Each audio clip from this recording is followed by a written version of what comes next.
नमस्कार, आप देख रहे हैं नेक्स्ट टाइम न्यूज। में तुषार आपके साथ। देश में चुनाव का माहौल है।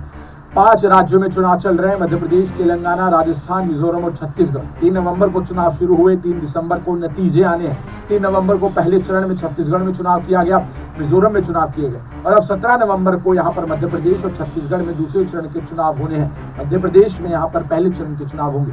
आपको बता दें, मध्य प्रदेश की अगर बात करें तो यहाँ पर लगातार एक के बाद एक बीजेपी हो या फिर कांग्रेस हो, दोनों एक दूसरे पर कटाक्ष करते, वार करते, निशाने साधते नजर आ रहे हैं। क्योंकि यहाँ पर इस वक्त जिस तरीके की स्थिति है वो ये दिखा रही है कि यहाँ पर कांटे का मुकाबला होने वाला है और इस कांटे में भी कहीं ना कहीं जो बढ़त पा रहा है वो है कांग्रेस पार्टी।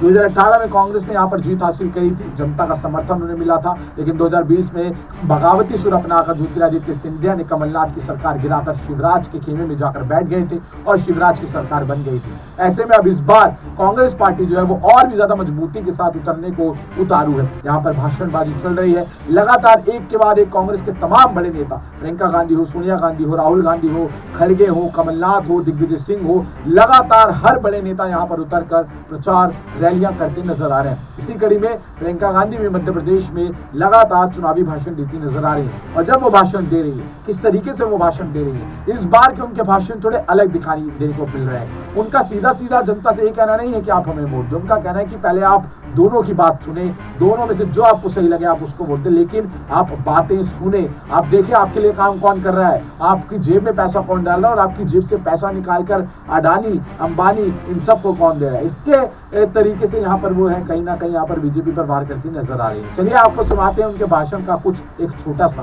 अंश। रोजगार छत्तीसगढ़ में बढ़ा है। आज पूरे देश में सबसे कम बेरोजगारी कौन से प्रदेश में है?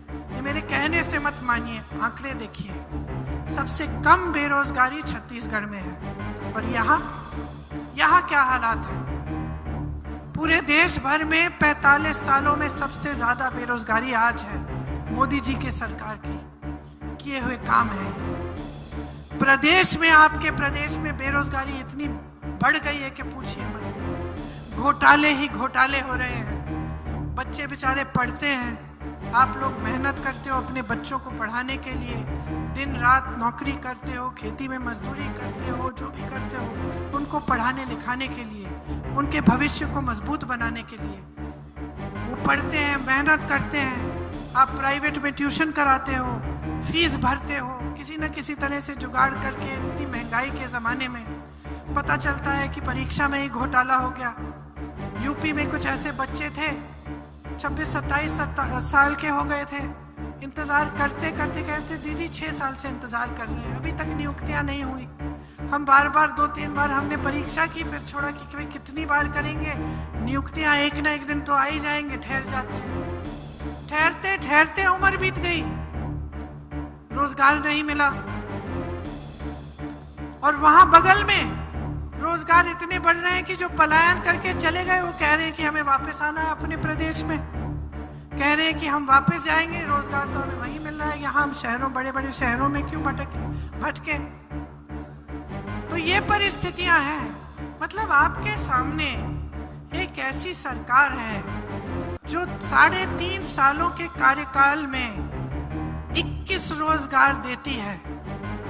21, मात्र 21 रोजगार देती है, जबकि सैकड़ों हजारों पद खाली पड़े हैं और सैकड़ों हजारों करोड़ों नौजवान, पढ़े लिखे नौजवान बेरोजगार हैं। सरकार सिर्फ 21 रोजगार देती है और फिर हिम्मत करते हैं इनके नेता आपके सामने आकर कहते हैं कि दोबारा वोट दो हमें, फिर से हमारी सरकारों में क्यों लाओगे। इनको भी मालूम है कि काम पे तो वोट मिलना नहीं है। तो फिर शुरू हो गई धर्म की बातें, फिर आप पे फूट फैला दी, कहीं लड़ाई झगड़ा करा दिया, कहीं कुछ और मुद्दा उछाल दिया जिससे आपका ध्यान उस पे चले जाए। तो कब तक चलेगा ये सिलसिला, ये बता दो मुझे। आपके सामने सब कुछ है, सच्चाई है। 18 सालों से मेरी बहनों, आपके लिए क्या किया इस सरकार ने? क्या किया?